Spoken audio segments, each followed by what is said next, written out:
ये कहानी है दो बहनों की जिनकी शादी एक ही गांव में होती है। बड़ी बहन जिसका नाम रीमा होता है उसकी शादी अमीर घर में होती है और छोटी बहन जिसका नाम सीमा होता है उसकी शादी गरीब घर में होती है। एक दिन दोनों ही संतोषी माता का व्रत रखती हैं। अमीर बहन उसके पास खाने के लिए सब कुछ होता है और वो संतोषी माता के लिए बहुत बढ़िया बढ़िया पकवान बनाती है।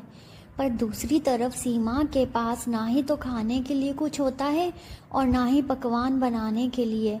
वो ये सोचती है कि वो कैसे संतोषी माता के लिए बढ़िया बढ़िया पकवान बनाए और ये सोचते हुए वो रोने लगती है।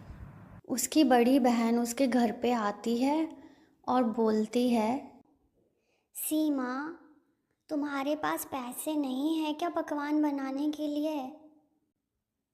नहीं दीदी, मेरे पास इतने पैसे नहीं हैं कि मैं माता के लिए पकवान बना सकूं।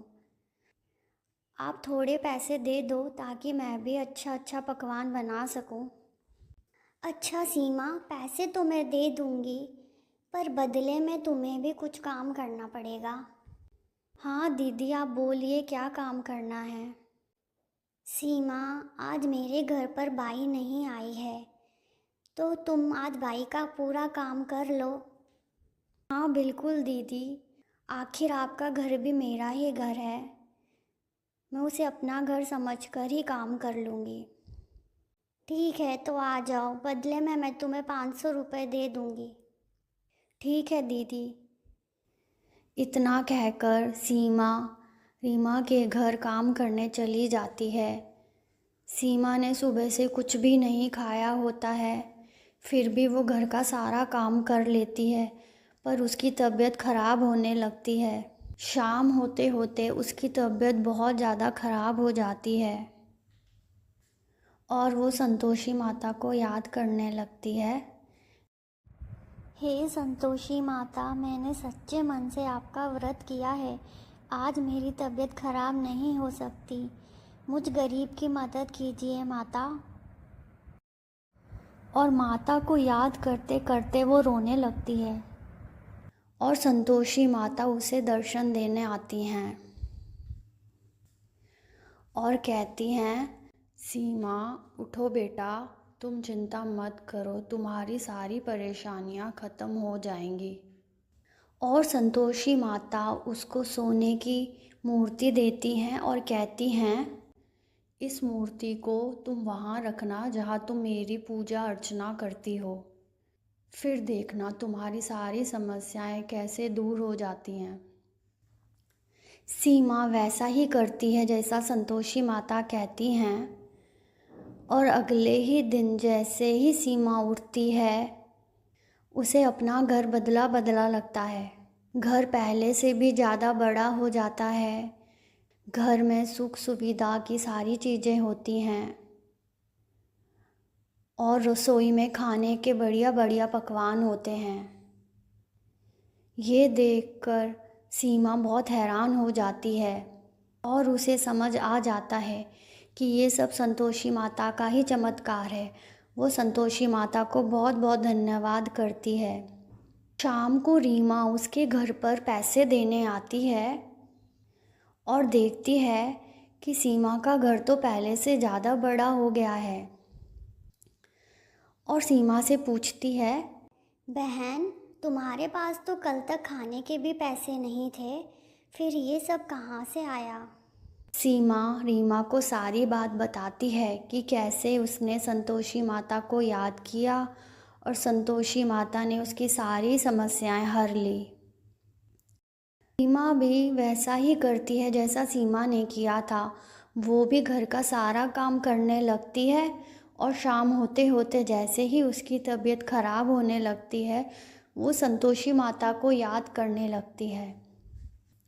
संतोषी माता जैसे ही प्रकट होती हैं वो संतोषी माता को कहती है, हे माता, जैसे आपने मेरी बहन को सब कुछ दे दिया है, वैसे मुझे भी दे दीजिए।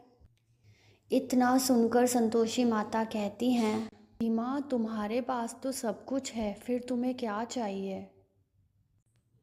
माता, मुझे भी अपनी बहन के जैसा ही घर, जैसा उसके पास सारा सामान है वैसा ही सामान चाहिए। सीमा के पास तो कुछ भी नहीं था, तुम्हारे पास तो सब कुछ है, तुम्हें और क्या चाहिए रीमा? माता, मुझे भी अपनी बहन के जैसा ही बड़ा घर चाहिए। मुझे अब ये घर छोटा लगने लगा है। ये सुनकर माता रीमा को छोटी सी मूर्ति देती हैं और कहती हैं, ये लो, इसे अपने मंदिर में रख देना और इसकी पूजा अर्चना करना। तुम्हें भी सीमा के जैसा ही बड़ा घर मिल जाएगा। ये कहकर माता गायब हो जाती हैं और रीमा मूर्ति लेकर उसे साइड में रख देती है और उस मूर्ति को वो मंदिर में रखना भूल जाती है और शॉपिंग पे चली जाती है। और जब शॉपिंग से वापस आती है तो उसे याद आता है कि उसने मूर्ति तो मंदिर में रखी ही नहीं। और जैसे ही सुबह उठती है तो देखती है कि उसके घर में चोरी हो गई है और सारा सामान गायब हो गया है। वो समझ नहीं पाती है कि ये सब कैसे हुआ और वो माता को याद करने लग जाती है।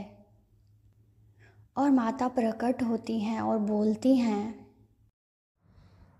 रीमा, तुमने मूर्ति को उसी वक्त मंदिर में नहीं रखा और मेरी बात को अनसुना कर कर शॉपिंग पर चली गई, जबकि सीमा ने ऐसा नहीं किया।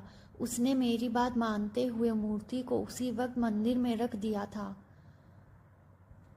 रीमा माता से माफ़ी मांगती है। मुझे माफ़ कर दीजिए संतोषी माता, लालच ने मुझे अंधा बना दिया था। अब मुझे समझ आ गया है कि कभी भी लालच नहीं करना चाहिए। इस कहानी से हमें ये सबक मिलता है कि हमें कभी भी लालच नहीं करना चाहिए। हमारे पास जो है हमें उसी में संतोष करना चाहिए। इसी तरह की रोचक और मनोरंजक कहानियाँ देखने के लिए हमारे चैनल को सब्सक्राइब कीजिए और बेल आइकन का बटन भी दबा दीजिए ताकि आने वाली हर कहानी आप तक पहुंच सके।